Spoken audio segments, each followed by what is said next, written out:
right, welcome everyone to episode 1 of Built with Jason White. So this is stepping out of the comfort zone, and we're gonna try this podcast thing first for me. But the real goal of this and the tagline that we're putting forth is just forging strong men to lead with faith, build with purpose, and live with impact. So, and today I'm super stoked to have probably the only guest that I could think of to be on my very first episode. And not because it's the only person I could think of either.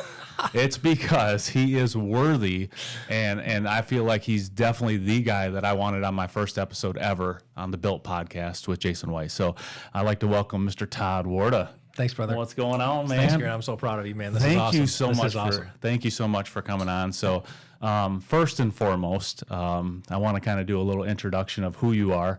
I know a lot of people that see this might know, hey, I know Todd Warda, I know but I just want to give a quick intro of what you are to me. And so Todd Warda is not only my business partner, colleague, coach, team leader, but more importantly, I like to call you my first and foremost mat carrier.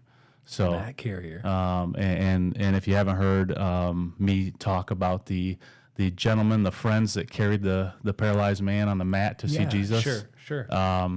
You would be that guy to me. You're my mat carrier that I would go to in the worst of worst times and say, dude, I need you.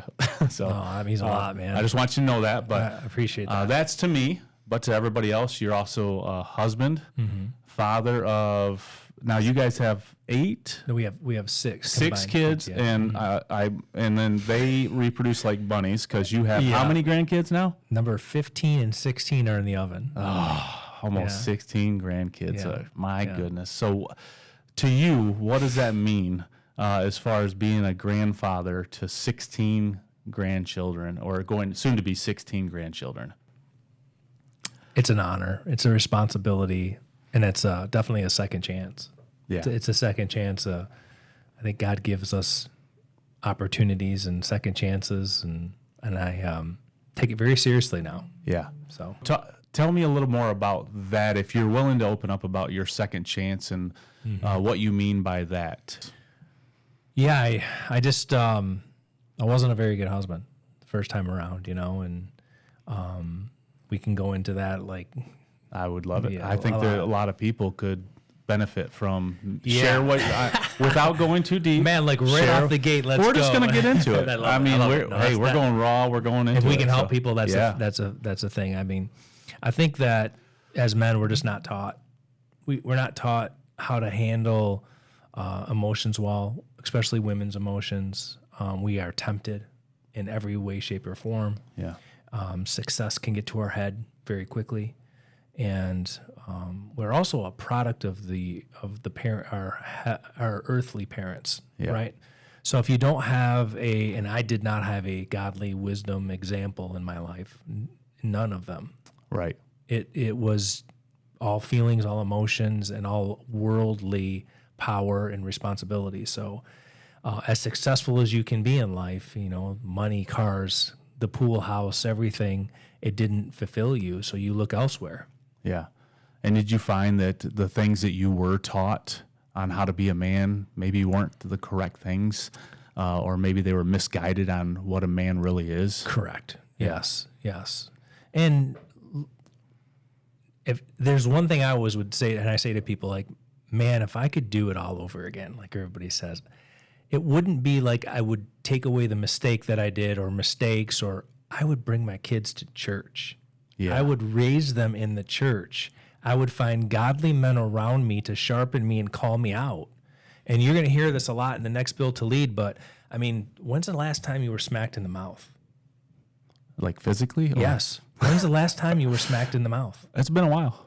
But what would that do to you? It's a wake-up call. It would definitely be a wake-up call, right? Yeah. And there's always ways, not just physically, to get smacked in the mouth, but unfortunately, that's what had to happen in my life. Is I had to get smacked in the mouth, and you can either run or you can find someone in your life that's willing to do it. Yeah. And my wife has been that for me. Right. Yeah. And I think that, I mean, you can correct me if I'm wrong. I know that I've been in a similar situation where I don't know if I'd call it a smack in the mouth. I think I'd call it a straight up just punch to the face. But for me, and maybe you can speak on this a little more, it took that for me to even like start the process of doing the right things, or to learn, or to grow, to be better. I was really content with just getting by, because that's all I knew. You know, my dad was a guy that just got by. Everybody that I've known prior to that was just get by. Now I had faith at the time. I was still a Christian, a believer, but I was that Christian believer flyby that was like, yeah, I believe in God and he's blessing me, and, you know, but I'm doing my thing. It was never a surrender, a full surrender to him. And it took a hard punch to the face before I was able to say, hey, there's more to what you're supposed to be doing as a father, as a husband, as a man. Did you feel kind of that same thing when you, or was it a different story, I guess, when you? Mine was a complete, basically emotional breakdown at a funeral.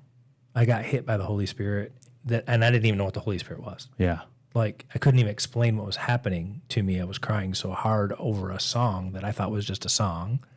And it turned out to be basically the anthem that I lived my life on. It's Redeemed by Big Daddy Weave. That's a good one. Yeah, never heard it before. Yes. Never stepped into a church like that before, because I grew up Catholic and went through all the motions that you're supposed to go through in Catholicism, and couldn't tell you a thing about it. But I was going to school that way. Yeah. But then the minute I entered this funeral in a non-denominational church and heard Christian music for the first time, it was a bang. I got smacked in the mouth. And my wife at the time, we had met there just to go to the funeral as friends. This was our very first encounter really with each other outside of the gym. And she thought I was crying over this person at the funeral. And I said, it has nothing to do with the funeral. I don't know what's happening. And she's like, I think you need to come to church with me. And so she was a believer already then. Oh yeah, Okay. Her late husband, you know, her husband had passed, but her son was a youth pastor. So like I'm entering into this relationship with a girl who's heavily involved in a relationship with the Lord. And I was just not understanding what that even meant. So she said, do you want to come to church with me? I said, yes. And man, the rest was history. It's like from that awesome moment on, I have been really deeply on fire for more and more and more. So yeah, and that is a strong testament to a lot of times how it does work. But from an outside perspective, I can tell now that, like, so your current wife now brought you into, you know, the world of faith and God, and you know, you may have had like some outside source, but she pulled you in, and so she was essentially the spiritual leader at that point. She was. And then over time, and how long ago was this? Which was backwards, like Yes. totally backwards. Yes. Now I understand that now, but what a relationship warrior to keep in the fight. Like, yes. She's not going to give up. She believed she saw something in me, or God put it in her heart. Like, this man has something in him, and she did not quit. She did not quit. And how long ago was that when you were first introduced to, or the Holy Spirit just kind of? That would be 2010. Okay, so 2010. Fast forward, and it took how long before you said, "Wait a minute, I'm supposed to be the spiritual leader in this family," and not in a negative way. I mean, it takes that time, right? Because I was at that point too in my marriage. Like, I wasn't being a very good spiritual leader either. So at what point, or was there a certain point where you're like, or was it just over time you built into that? I think it was within the last 6 years.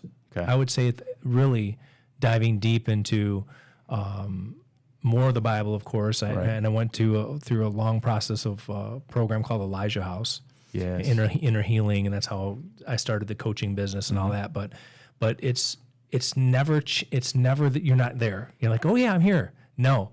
Every day it's deeper. Every day you're learning more, and it's such a great journey. Every time I open that Bible now, I've read something maybe 20 times, and you read it the 21st time, and you're like, yes, it's touching you in a different way, or teaching you something in a different way. And not only that, I feel like we end up in different spots in our life, in our relationship, in our walk. And so when you read something for the first time, you're a total different person when you see it that time to when you read it maybe the second, third, fourth time, and so you gain something totally deeper or totally different, or that is a different part of you in that moment of your walk, right? Yeah. So you mentioned coaching, and so let's roll into that a little bit. Sure. Because that was kind of how we first met. Yeah, we did. It was awesome. Yeah. And so I was, at the time, I was coaching. It was kind of more of a weekly production coach, really, is what it was. And I knew that this isn't what I need. Like, I'm thankful for production, right? But that wasn't what I was looking for. I needed something more. And when I started coaching with you, that was when things started to really change for me. And in several different avenues. And I want you to speak on that a little bit. I know there's the buckets that's part of I would say the anchor in your coaching, right? Yeah. So can you speak on what those buckets are, what they mean to you, Sure. and how you apply them in your coaching? Yeah, I try to live my life with 5 buckets: faith, family, friends, fitness, and finance. And I believe through the Word and through the relationship I have with Jesus that you can't pour from an empty bucket. So you have to fill that faith bucket up first, because everything will flow from that. Yeah. And so I find if my faith bucket is, half empty, half full, whatever, it's very hard to pour out to others, because I think men are designed to come alongside other men. And you've heard many people say this, you're only as good as the past person you were, your mistakes, right? So because I made so many mistakes and I continue to make mistakes, I continue to be able to learn from them and then teach others. So 20, 25-year-olds having their first baby, they need somebody in their life. But so does a 55, 56-year-old guy needs to talk to a 70-year-old guy who's been there, right? Right. So that's really the design, I think, behind the coaching is how can I help you fill the buckets to make you be able to pour out to others? And then that's really the design behind it. Yeah, you mentioned something there, and I think that's important that we highlight this because you mentioned that it's the mistakes that you learn from, or that turns you into who you are, yes. right?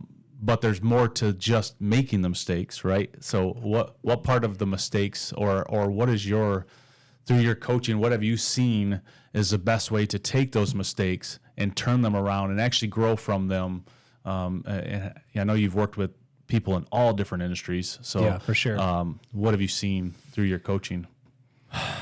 I think if there's a common denominator in a lot of my coaching, it's pride. Yeah, a lot of guys have pride. Yes, we do. Yes, and I do. did too, and right? Yes. But until we realize that repentance is so important, like until you submit, you always it's that last gasping breath of air and pride in you. Like, no, I don't want to lose it. But once you do, there's a freeing feeling that you cannot explain it. Absolutely. You have to just do it. And the person across from me, either they're ready or they're not. Yeah. And they might be ready in one bucket, they're not ready in all of them. So I just try to attack that bucket and go one thing at a time. But a lot of them have pride issues. A lot of, and that's how, mine was a lot of that. And they just don't understand the true meaning of being the spiritual leader and being a husband. Right? Yeah. Like, love you say it all the time. You say it great because you're a great speaker. Love your life like the church. Oh, 100%. Yep. It's a command. Yeah. It's not just a recommendation, right? Yeah. So what I'm hearing you say is the mistakes, when they happen, where the growth happens is when the pride falls, you realize it was a mistake, it was on you, and you take ownership on that mistake and say, okay, how do I grow from this? Yeah. Is that correct? Well, it's because the mistakes can happen, but if you're too prideful to understand that mistake was kind of on you, then you just keep repeating the same mistakes, right? And you just said it. Think about Genesis. Like, what happened here? Well, she gave me. Yes. Right? Like, yeah. Hey, I let her. I was standing here watching Satan, and I did nothing about it. Correct. And how many times in our lives does that happen? Yeah. So it says it right there, and sometimes we don't really realize that. Right. Yeah, we're called to protect our wives. Not only are we a protector or a provider, but also we're supposed to be the priest, right? Be the leader, the spiritual leader. And I would say the protection part that you're talking about is not only like men like to think, yeah, I'm a physical protector, which is 100% accurate. Sure. However, you also have to protect her from you and protect her heart from you. Because there's a lot of things that I've done, and I'm sure you have in the past too, that where we were probably the ones that just totally damaged our wives' hearts. Oh, sure. Based on words that we've said, attitudes that we've had, whatever it was, right? So, so that we were the ones that were actually not only were we not protecting her, but we were the ones doing the damage, right? So, 100%. yeah. So, anyways, that's another story. But so coaching and so rolling into coaching, when we started coaching, that was new to me. Like I had always kind of knew, like, okay, I've faith. I kind of had tiers: faith, family, finances, and fitness. Right. That was kind of, I never really put them in the picture of buckets and understanding like when you're lacking in something, that it can have adverse effects on other parts of your life. And when we had met, I was actually on I would say my faith bucket was pretty darn full. I had already gone through and transformed quite a bit of who I was over the last couple of years. Nowhere near perfect, don't get me wrong. But there was other parts that I didn't understand. And you were able to open up those avenues to understand, like, hey, you need to get these buckets filled as well while maintaining this one, right? And so it can't just be one or the other. Like all of it has to, and you can't get them all perfect all the time. No, right? We've talked about this. There's no such thing as balance. Yes, and so. But yeah, as far as the coaching goes, that was a game changer for me and what you did. Yeah. And so, but let's roll a little bit more and deeper. So you now understanding that you're a coach, but I mentioned you're a team leader. You're the owner of Collaboration Grounds. Yes. And if people don't know what Collaboration Grounds is, can you just kind of inform them on where the vision came from, what it provides, and just speak a little more on that? Sure, for sure. So Collaboration Grounds was a kind of like almost a download and a dream in the middle of the night from God. And collaboration is it's in the Bible a lot. Like collaborating with others, that's really trying to help your fellow community. That's really important to me. And I always felt like real estate was my vehicle to be in ministry, right? Like it's great that I provide an income for the family and stuff, but I truly love helping people on their journey. And sometimes I tell them not to buy a house, right? Like that's because if I'm being a good consultant, like, hey, this isn't the house for you to buy. But I always felt real estate offices were boring. Like there's really not much there. Real estate agents come and go. And so I got this download that why don't you bring the community into a real estate office by offering them coffee? Not just a Keurig, but literally like a full-fledged lattes coffee shop that you can have for your customers. And I wasn't drinking, Jason. I was drinking coffee at the time. I'd drink half hot chocolate, half coffee. So I'm like, what? I don't understand where this dream is coming from. And at the time, our team was growing and we needed an office. So I said to my wife, I got this weird dream from God and I feel like I'm supposed to do this. And so I started to pursue some opportunities, and every coffee shop said no. Like, you don't have a drive-through. It doesn't make any sense. And so I wasn't sure really what to do until Austin introduced me to Olivia. Yeah. And Olivia is a wonderful educator, special education teacher, and she had a coffee trailer at the time. She would take to the local school, and they'd pull out the special needs community, teach them how to make coffee for their fellow students and teachers, but they didn't have a physical location. And I thought, my goodness, what a great opportunity for our community, for us to bring them in here. And they have been just a joy in our day. Oh, have they ever? And so, that's how Collaboration Grounds was really started. So it's a fantastic community space that we have available to the community to rent. We have a podcast studio we're sitting in that the community can rent. We have our offices in real estate here. And so it's been wonderful. I'm so happy that you're a part of it and that our team is enjoying it. Yeah, and it really is. You mentioned that them being a complete joy, and they have. And not only to us, we get to walk in here and these students that are working. I mean, they will brighten your day. Yeah. But the people that walk in here that compliment how awesome it is to see these kids It really is cool. So yeah, and I'll say that the program is really doing well. I mean, Olivia's got, like, I think it's every 16 to 20 weeks we get some new students in, but we've got 2 or 3 or 4 students. One's working at Starbucks, one's working at Kroger. Yeah. You know, so it's really working. It's a gap between high school and graduation, and teaching them job skills, like how to be on time, how to greet a customer, those kind of things. So it's great. Yeah, and so Collaboration Grounds has been open for how long now? It'll be 2 years in September 2 years since we had our grand opening. Boy, time has flown. I know, it's been crazy. And I remember when we first got this space, I think it was a month before Thanksgiving or something like that, before the build out happened and stuff. Yeah. And we did our little pie pickup client event, and people walked in. Just cement floors. There was just cement floors. There was ductwork hanging out of the ceiling. I mean, it looked like a mess, right? Yeah. But we were like, hey, come check. We were so excited for this space, right? So we had the plans on the wall, showing them how it was going to look. Yeah, I remember that. That was great. So awesome. Well, I'm thankful to be a part of it as well. So, and I know that what that has led up to, this office, doing this for 2 years, and you and I had discussed this. We've had visions of this prior to even opening the office, of building this. We didn't know what it would look like. I feel like maybe you had a better vision, because you have been kind of that's the one thing I got to compliment you on. The vision, you are a visionary. You are. And I know that you'll say you got them from God, and you did, but it takes acting upon those visions for God's will to be done. Yeah. And so one of the visions and things that I had, God has given me, was that when I was going through, and we'll talk deeper on that in a little bit, but when I was going through what I was going through with my wife, God had given me a vision that one day, and I had no idea what it was going to look like, that I would be on a stage telling my story, helping other men in their marriage. And I had shared that with you, and you had a vision of men, just building men up.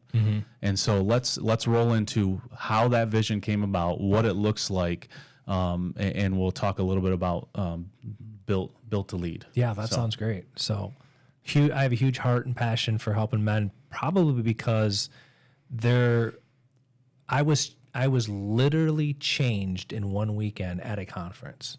And I know sometimes when people say that, like, really, I was completely washed clean of everything that I had done in the past, forgiven, and I was like, how do I help another man the way how can God use me to do that?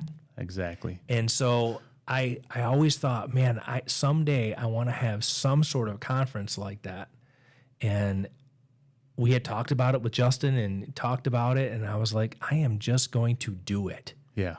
And I think that when I heard Kent speak in Charlotte, North Carolina, and we talked afterwards, I was like, do it afraid.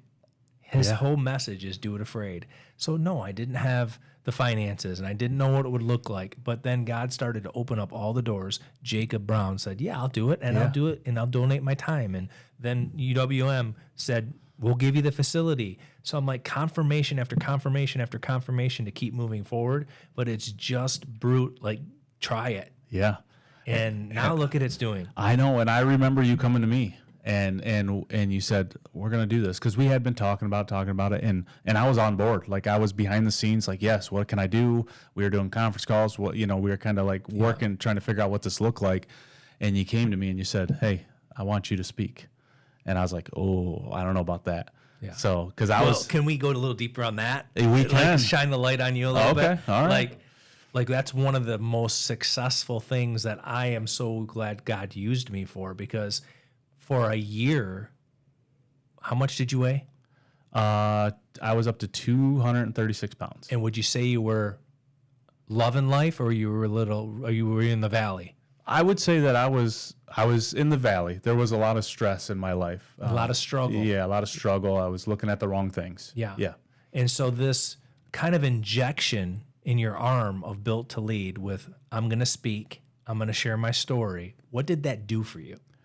So it was and this is something I struggled with for a long time, and still do to some extent now, is, and you and I have had these discussions, but where I came from, my childhood, my area I grew up, everything, I never felt worthy, right, to pour into others. I didn't think that I don't have what it takes. And it was a battle that I fought for a long time. And I still struggle with it, but I'm getting much better. And I will say that you pulled me out of that and kind of breathed some life into me and said, you have something that you can share, that you can help others. Because everything else before that, I had done one podcast, shared some information, which is different, right? Yeah. Than stepping on a stage and pouring into a bunch of men that are sitting there watching you. So what that did though is when you said, hey, you need to do this, and I agreed to do it, for one, it brought back all of that. I'm not worthy to do this. Like, why me? Like, which is I don't the have enemy. anything. That's totally enemy talking to you. You know that. And so it took a lot of prayer, quiet time, and even to the very moment, I told you, it was 5 minutes before I was getting ready to walk on stage. I remember. And I said a prayer, and it was almost like God just quieted everything down. And I walked on that stage, and when I walked off, I said, all right, God, it was you. Like, this was what I felt like this was what he meant when he gave me that vision. And so it really changed my perspective. And I don't think I'm worthy. I think that he's worthy, and he gave me a story that I need to share. Yeah. So and I'll tell you, you stepped off stage, and Jacob Brown and I were sitting there, and Jacob said he crushed that, and I said that was his first time speaking at an engagement. He goes, "No way." So I don't know. It wasn't me. Like I said, it was. I don't even remember what I said. Yeah. So that's wonderful. Nonetheless. So that was number one. That was the very first one that we did. Yep. And we did it down in Pontiac, and it was a great turnout. About 75 guys. Yeah. It was awesome. And so we got to the point where a few months had passed by, and we're like, okay, what are we doing here? Yeah. And so tell us how you were able to get. So let's talk about the next one. Yes, sure. The keynote speaker that's coming in. Yep. How you met him, what, just a little details on that. Sure. So I belong to an organization called Purpose Point. Davin was a friend of mine and client of mine, and kind of joined that organization as a coach. And so we were at a conference in Charlotte, North Carolina, and Kent was one of the keynote speakers. And a lot of people thought we were related because I guess we look a lot alike. And so somebody had come up to me and asked me a question, and then they wanted to introduce me to Kent. And so we started talking. He is the pastor of the Pittsburgh Steelers. Yes. And at that point, he wasn't writing his book yet, but he had a really great keynote speech on Do It Afraid, how him and his wife became missionaries, how he became the pastor of the Steelers. And it was like one of those, I got to go say hi to this guy. So I got to spend some time with him. And so when Jacob and I became friends for the first one, Kent called Jacob to be the pastor for the day for the Lions Steelers. Oh, yeah. And so I thought to myself, man, I already have a relationship with Kent. I should call him. So I called him, and he's from Detroit. He's from Sterling Heights area. Okay. And his wife is coming into town a certain day. We were talking a year ago or so for this conference. And I said, Kent, would you like to come and speak to men? I'll try to arrange a second Built to Lead. He said, I'm in. Yeah. And so that's kind of how it started. And now it's become this. And then we got Grumlaw Church to say, we'll gift you the facility. Yes. Thanks to the Stain Shop and Steve. And now we got this great event going to happen where he's going to give two messages, one on Do It Afraid. And he's now a best-selling Amazon author for his book, Do It Afraid. Yes. And his second talk in that evening is going to be, are you a fan or are you a follower? I love it. And then Jason White is speaking again. Yes, I am. And David Scott. And David Scott. So I was going to call out a couple things. So one, we want to give credit to those that stepped up and helped out. Yeah, for sure. God has put on these other businesses, other men, a heart to help. And so, yeah, like you said, the Stain Shop kind of connected us with Grumlaw, I believe. And Grumlaw said, yeah, absolutely, come in. We'll even give you a sound I believe they're like providing everything. Yeah, they're providing everything, and Jersey Mike's providing food for us. Jersey Mike's is providing food for us, so there'll be food there. David Scott, if you guys don't know David Scott, he's a local mortgage lender in the area, and he'll be speaking on addiction and testimony, his story. Awesome testimony. Yeah, awesome story. So, and when is this conference happening, Todd? So it's Friday night, May 1st. Doors open at 5 o'clock, Grumlaw Church. Tickets are $10. Yeah. We still will take tickets at the door. So, we want to try to pack the place and fill the place for all the men involved. But it's a time for you to get together with other like-minded men and hear their true emotion, hear that everyone has a testimony. Yes. We're all in the valley going through it. And unless we get together and basically sit side by side with a man and say, hey, I'm going to call you up, not out. Like, I want the best for you and your family and your leadership at work, everything. That's what Built to Lead is, because we are built for this. Yes. And that's exactly how this podcast came about. Love it. So episode 1 is built, and the whole purpose of this podcast and of the Built to Lead conference is exactly that. We're looking to forge strong men to lead with faith, because that's important, not just lead, but lead with faith, build with purpose, and be intentional and live with impact, right? So that's really the goal of this conference is, like, if you want to grow, if you want to be a better husband, father, businessman, whatever it is, you have to be intentional, right? You have to actually get around like-minded people that can grow you. What do they say? That you end up like the 5 most people that you hang out with. So the 5 people you hang out with the most, you will stay in that. So this would be an opportunity for you to elevate that and bring those men along with you, right? Not just leave the other 4 behind, but bring them along with you, and then we elevate each other. Right. And I want to say this I'm going to be the MC in this one. I get a chance to just be the MC, but I do want to say this to the men that are listening out there. Like, I really want you to open up Genesis.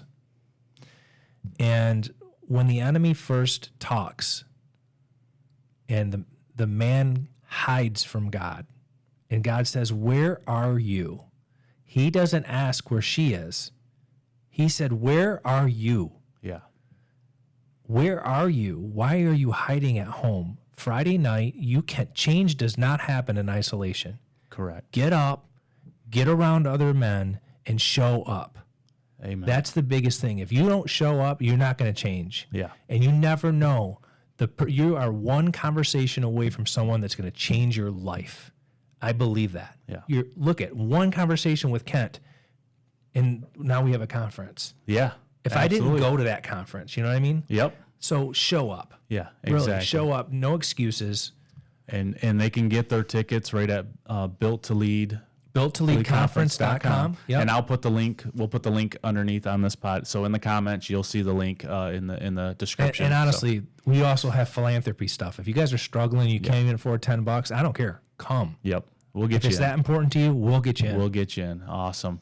I'm excited again. That's May 1st, May 1st, Friday night, Yep. Grumlaw and Heartland. All right, so we're going to end this podcast with a little, this is what I call, and I got to put my readers on, you guys. I'm getting old, so I got to put my readers on, but this is what I'm going to call the Forged 5. The Forged 5, I love it. The Forged 5. So we're going to go a little rapid fire. I got 5 questions for you. Okay. Are they going to be the same questions for all the guests that come on? Maybe. Okay, cool. That's cool. I like it. I don't want the other guests to know what I'm going to ask. So maybe cool. I'll switch it up. Yeah, I like Who it. knows? So I just want you to speak first thing that comes to mind when I ask the questions, and you can give a detailed response, but just first thing that comes to mind. Sure. So number 1, what's one daily habit that changed your life?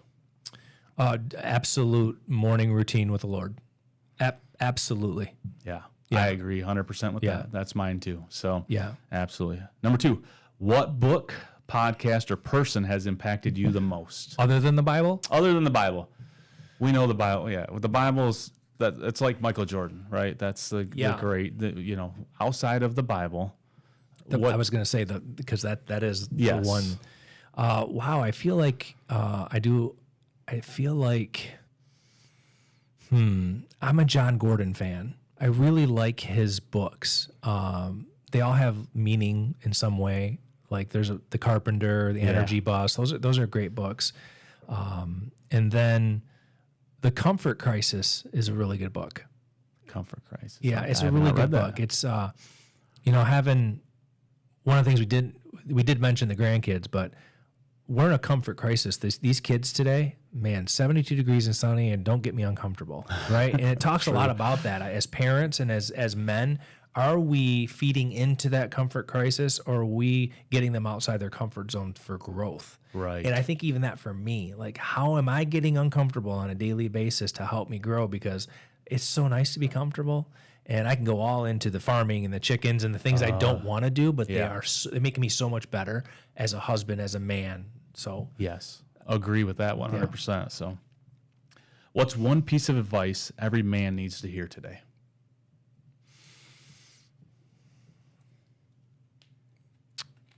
I think I just said it. Step up. Get out of your comfort zone. Step up. Show up. And lead. Lead your family. Love it. All right, this is a little bit of a fun one, but what's your favorite movie and why? Oh, that's a hard one. I'm a really big movie guy. I love movies. Man, I'm going to go with Miracle. Oh. I'm a huge hockey fan. That's a good and I one. get chills between Miracle and Rudy. Those are two. Okay. I cry at Rudy. So I don't know. Between Miracle and Rudy, there you go.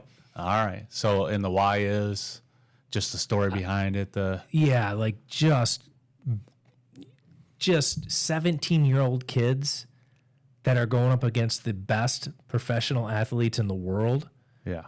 And they did it not afraid. Kent. Yes. Yes. So, yeah, it's a very cool story. All right. And this is a good one. We'll end with this one. If you could have coffee with one person, dead or alive, who would it be and why? If everybody says the same thing. Well, we're not going to, okay. You can't say we Jesus? can't say Jesus because we took the Bible out of the one. We know that, like, okay, so Jesus, Bible, I get that. So outside of that, who? Me at 20.